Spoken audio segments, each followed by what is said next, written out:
Okay guys, here's our latest newsletter. A lot of you guys know that we use this Marsh ink rather than paint. We're real sticky about using the ink just for a lot of different reasons. One of the reasons is that if you use paint, you get a lot of bleeding on into the grain of your board, and that becomes a problem for you when you go to sand. There's some other issues too, but anyway, so we use the ink, and this is a latest sign that we just did. I just finished this a few minutes ago. This is pine, and we haven't used a lot of pine in the past, but I'm starting to use a lot more of it because I'm finding that my customers like the contrast between the black ink and the lighter color board. So I really like this pine stuff, and it's fairly inexpensive. You can find it at Lowe's or Home Depot. A lot of times they call it white wood, just depending on the board. You have to pick through it and find the pieces that'll work for you best with tight knots, but it carves really well.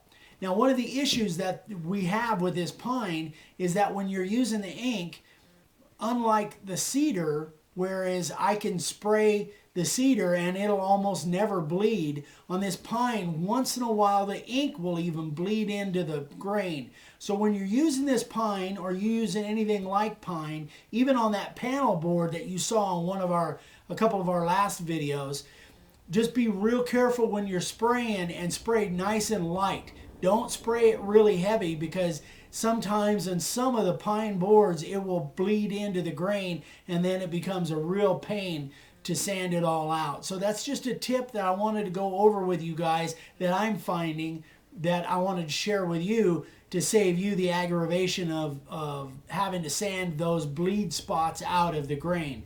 So that's really what I wanted to share with you on this. Now we're going to go on to a source for you for that ink.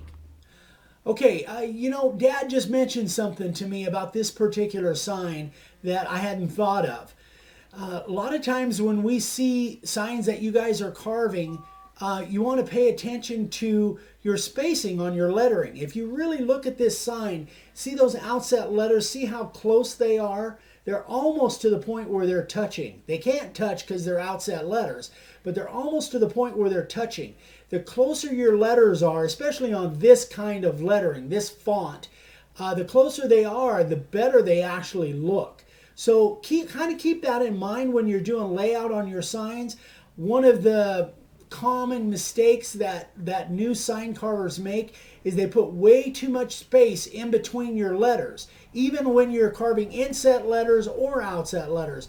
A lot of what we're seeing is at least for our standpoint, it's your signs, you can make them however you want, but in our opinion, if you can put those letters closer together, it reads much better and just makes a better looking sign in our opinion. So I just wanted to share that with you. Okay guys, we found from one of our students a new source for the ink. We've recommended several different places, but this website, zorotools.com, has a great price on this black spray stencil ink. It's like $4.17 a can and you can buy a case at a time. If you're buying a case, this is where we would recommend to buy it. I bought from them and they're terrific. And they have free shipping on anything over $50. And 12 cans at $4.17 comes out to like $50.04. So you qualify for free shipping if you buy a case at a time. And that's as good a deal as I've ever found on the ink. So we highly recommend, and their service is terrific, by the way. Really great company to do business with. So we highly recommend that. So that's about it for this video. Be sure and go on Facebook and like us. We've been talking about it. So we'll see you next time.